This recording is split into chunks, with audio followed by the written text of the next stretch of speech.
माता पार्वती शिव जी को पति रूप में प्राप्त करने के लिए घोर तप कर रही थीं।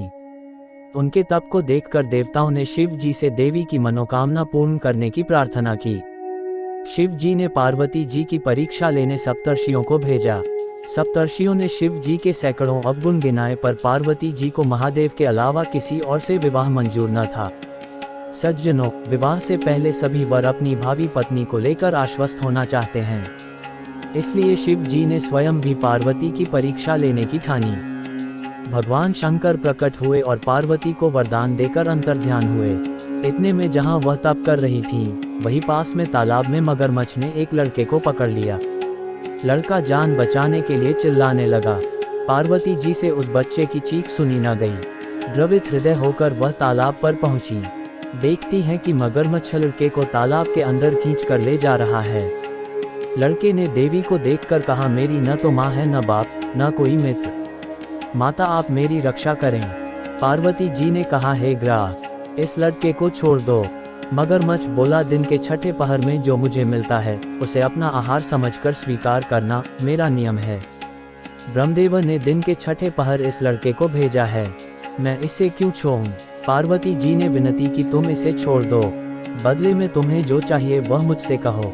मगरमच्छ बोला, एक ही शर्त पर मैं इसे छोड़ सकता हूँ। आपने तप करके महादेव से जो वरदान लिया, यदि उस तप का फल मुझे दे दोगी तो मैं इसे छोड़ दूंगा। पार्वती जी तैयार हो गईं। उन्होंने कहा, मैं अपने तप का फल तुम्हें देने को तैयार हूँ, लेकिन तुम इस बालक को छोड़ दो। मगरमच्छ ने समझाया, सोच लो देवी, जोश में आकर संकल्प मत करो। हजारों वर्षों तक जैसा तप किया है वह देवताओं के लिए भी संभव नहीं। उसका सारा फल इस बालक के प्राणों के बदले चला जाएगा। पार्वती जी ने कहा, मेरा निश्चय पक्का है, मैं तुम्हें अपने तप का फल देती हूँ, तुम इसका जीवन दे दो। मगरमच्छ ने पार्वती जी से तपदान करने का संकल्प करवाया। तप का दान होते ही मगरमच्छ का देह तेज से चमकने लगा।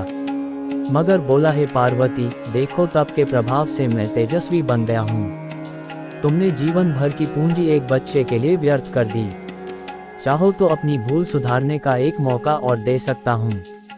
पार्वती जी ने कहा, हे ग्राह, तब तो मैं पुनः कर सकती हूँ, किंतु यदि तुम इस लड़के को निगल जाते तो क्या इसका जीवन वापस मिल जाता? देखते ही देखते वह लड़का अदृश्य हो गया। मगरमच्छ लुप्त हो गया। पार्वती जी ने विचार किया, मैंने तप तो दान कर दिया है, अब पुनः तप आरंभ करती हूँ। पार्वती ने फिर से तप करने का संकल्प लिया। भगवान सदाशिव फिर से प्रकट होकर बोले, पार्वती, भला अब क्यों तप कर रही हो? पार्वती जी ने कहा, प्रभु, मैंने अपने तप का फल दान कर दिया है। आपको पति रूप में पाने के संकल्प के लिए मैं फिर से वैसा ही घोर तप कर आपको प्रसन्न करूंगी। महादेव बोले, मगरमच्छ और लड़के दोनों रूपों में मैं ही था। तुम्हारा चित्त प्राणी मात्र में अपने सुख दुख का अनुभव करता है या नहीं, इसकी परीक्षा लेने को मैंने यह लीला रची। अनेक रूपों में दिखने वाला मैं एक ही एक हूँ। मैं अनेक शरीरों में, शरीरों से अलग निर्विकार हूँ। तुमने अपना तप मुझे ही दिया है, इसलिए अब और तप करने की जरूरत नहीं। देवी ने महादेव को प्रणाम कर प्रसन्न मन से विदा किया।